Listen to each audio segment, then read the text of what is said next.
विद्यार्थिनी गैरहजर राहिली तर शिक्षक थेट तिच्या घरी जाणार. काय आहे हा नवा प्रकार? बालविवाह ही सध्या नगर जिल्ह्यातील सगळ्यात मोठी समस्या बनली आहे. एप्रिल महिन्यात स्नेहालयाकडे 24 बालविवाहाची प्रकरण आली आहेत. त्यापैकी 7 बालविवाह रोखण्यात यश आले. आधीच विवाह उरकलेल्या 2 प्रकरणात बालविवाह प्रतिबंधक व पोक्सो कायद्यानुसार गुन्हे दाखल करण्यात आले आहेत. आता अशाच बालविवाहांना रोखण्यासाठी प्रशासनाने कठोर निर्णय घेतला आहे.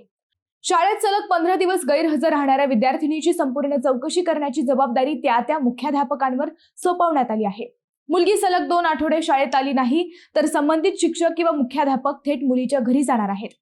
तिच्या गैरहजेरीचे कारण समजून त्याबाबतचा रिपोर्ट थेट महिला व बाल कल्याण विभागाला पाठवला जाणार आहे. जिल्हाधिकारी डॉक्टर पंकज आशिया यांच्या अध्यक्षतेखाली झालेल्या बैठकीत हा निर्णय घेण्यात आलाय. गेल्या वर्षीही जिल्ह्यात तब्बल 155 बालविवाह रोखण्यात आले होते. यावर्षीही पहिल्या 3 महिन्यातच बालविवाहाबाबत गंभीर तक्रारी समोर येऊ लागल्या आहेत. त्यामुळे जिल्हा प्रशासनाने हा निर्णय घेतल्याचे सांगितले जात आहे. या प्रकरणानंतर बालविवाह रोखले जातील अशी शक्यता व्यक्त केली जात आहे.